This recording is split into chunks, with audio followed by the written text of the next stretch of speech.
Breaking. Many feared dead as unknown gunmen attack soldiers in ABIA. Welcome to the news and please subscribe to our channel. To get notified when we post hot juicy news updates, please click on the notification bell. It was learned the incident happened on the early hours of Friday when the soldiers were on patrol. Unidentified gunmen have attacked an army patrol van in Aba, the commercial hub of ABIA State.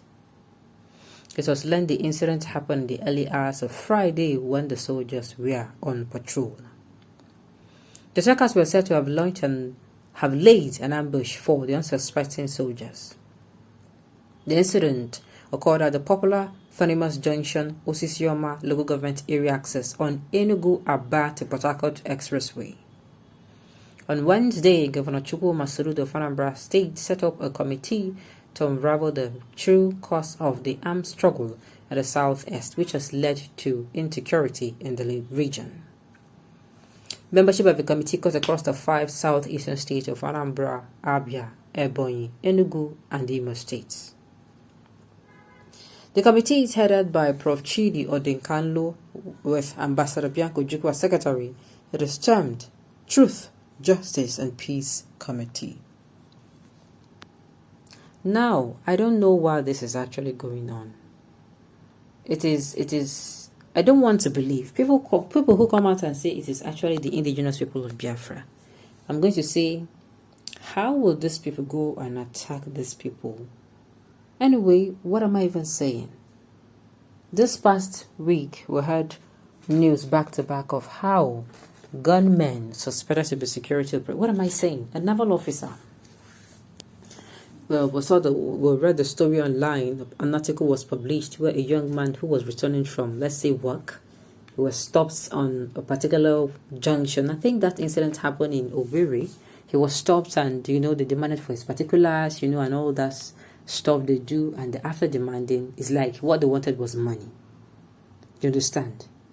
Now, the man was like, I can't give you people money. This is what you said you wanted, and I've given it to you. One thing led to another. There was an argument, and before you knew it, the naval officer shot, and the thing, that was how the man died instantly there. When they were narrating the story, they said the naval officer said he was aiming at the man's tires. Now, what will give you a reason to shoot at the man's tires? Did you give him any money to keep for you? Do you know this man from Adam? Was he in any way? Is it the federal government that is supposed to pay you your salary or wages? Because I don't understand. And this is one of the many stories we keep hearing on a daily basis.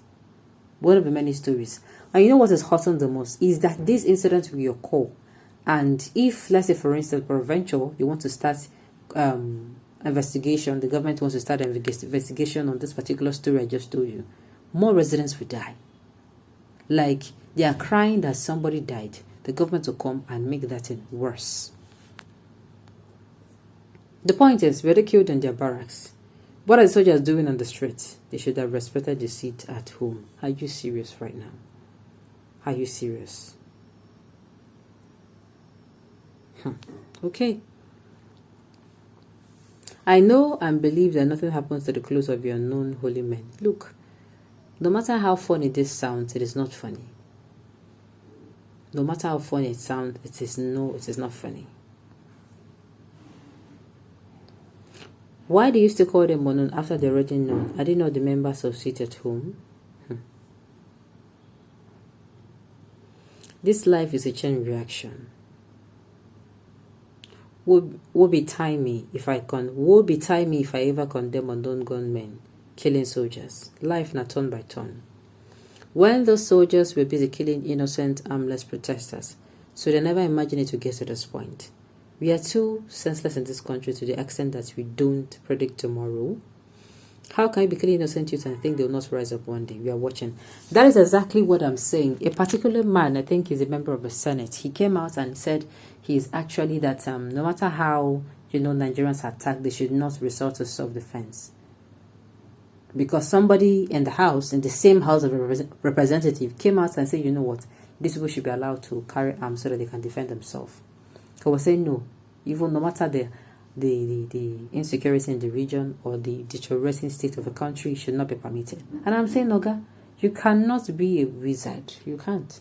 You cannot give people protection, and you also don't want them to get themselves protection. Uncle Haba, it's not right. It is not right in any way at all. So it will get to a point where, like I will always say, point break or point zero, where nothing will matter. Nothing will matter. And at the end of the day, people with after crying out for the government to come to their aid and the government does nothing about it, people will now resort into defending themselves. And let me tell you, it is not going to be all juicy. It's not going to be all juicy.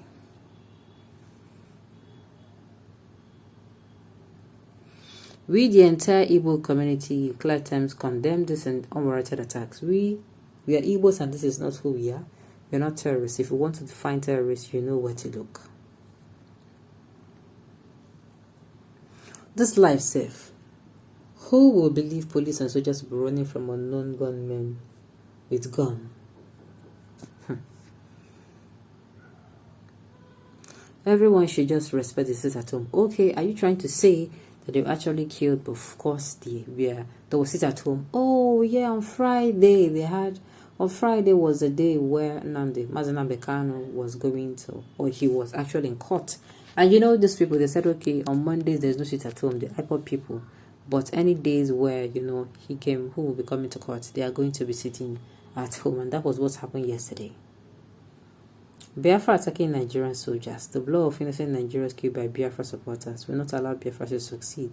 To hell with Biafra. Well, like I said, there are two ways to look at these things. Or will I say there are three ways to look at these things? There are three ways to look at them. 3 ways. So at the end of the day, there are 3 ways to look at it. There are 3 ways to look at it. First of all, you hear from the Southeasterners that people are coming to kill them, security agencies. Not we hear. On this, we see it almost everywhere. Something will happen, you said, oh, people die. Most especially during that Xmas period, while other people in other areas, like the West and the South, because I can't say the North, because the Northerners were having it hot as well as the Southeasterners. They were having it hot. When the Westerners and the Southerners were busy, and the Middle Belt, they were busy. No, I won't say the Middle Belt. They were busy enjoying the Christmas or festive celebration. The Southeasterners were grieving, most especially this particular state, was called Imo State.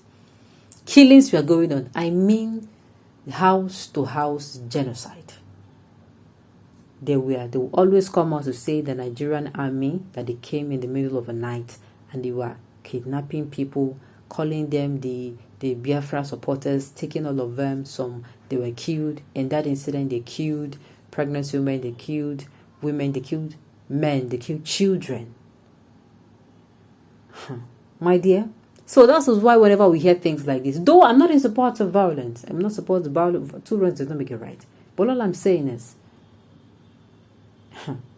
I think at the end of the day, dialogue is going to solve this problem. If you don't call those people for dialogue, this will continue. If you call them for dialogue, they will shake their head and shake their head, but people will say they have called me for dialogue, people should go. There are ways to calm whatever going on in the southeastern region. Most especially in the southeastern region, we all know what to do. It's just that the presidency and those involved are not going to permit it. Okay, on this note, we've come to the end of the news. We say thank you for tuning in to listen. Until I come your way next time, enjoy the rest of your day.